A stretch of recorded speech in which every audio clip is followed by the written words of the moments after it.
Most of the Bible is written in stories.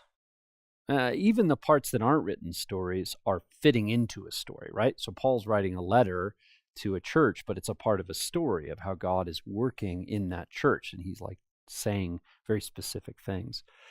And so when we try to speak about life with Jesus, we're not just speaking about propositions. We're not just saying things in like little statements. It doesn't work like a math equation. And sadly, many people who have found life with Jesus or try to describe life with Jesus describe it in a series of propositions, almost like a math equation. And I get it. It's because we're trying to do that in a simple way. That's helpful for people to understand the different pieces of what we believe. But most of us don't talk that way with one another. We talk in story. We tell stories about our lives. And when you look at the way that people talked about Jesus, even in the New Testament, they tell stories. They just tell stories about where they were and what happened and why. And it's effectively eyewitness testimony. They're describing, almost as though they're in a court of law, what they were doing and what it was like to encounter Jesus and how they have changed as a result. When you look at the Apostle Paul proclaiming life in Jesus, specifically in Acts, you see him tell variations of the same story. Why is it the same story? Because it's his story of how he's met and followed Jesus. Throughout church life, we commonly call this a testimony.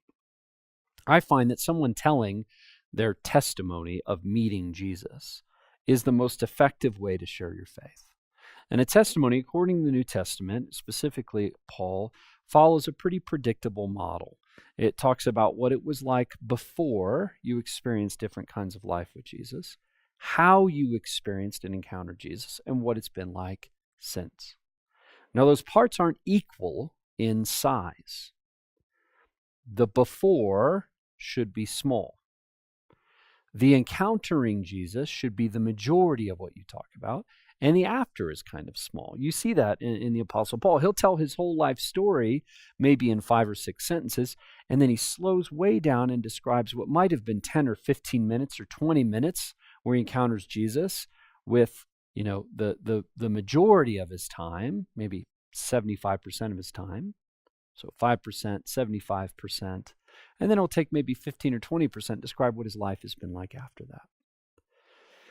This is something you can practice and learn. You can learn how to tell your story, your testimony. Now, I know there's all kinds of objections to this. People say, well, I don't really have a testimony. Well, if you've met Jesus, if you have life with Jesus, you do have a testimony. You have a story. Even if you were raised in church, there's been salient moments in your life, moments where you encountered Jesus in a way that it shaped and shifted the way you live, the way you trust, the way you love, the way you care for others. And you have to practice or learn how to tell that story in a way that connects to others. You need like a 5-minute version of telling that story. You need a 10-minute version. And maybe you even have an hour-long version of telling that story. And here's the thing about telling stories. Some of you are just really gifted at this. You just tell stories. It's fun for you. You tell a story about last week. You tell a story about whatever. And there's something intuitive about telling a story. It might be from the family you grew up in. It might be, I don't know, it might just be,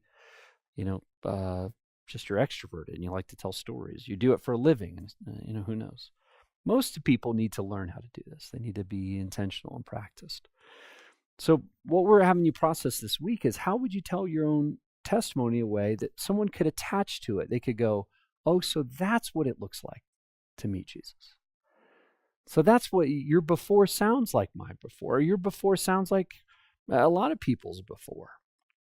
And the way you encounter Jesus, that makes sense to me. There were some things you had to do to pursue or to think or to learn or have a relationship.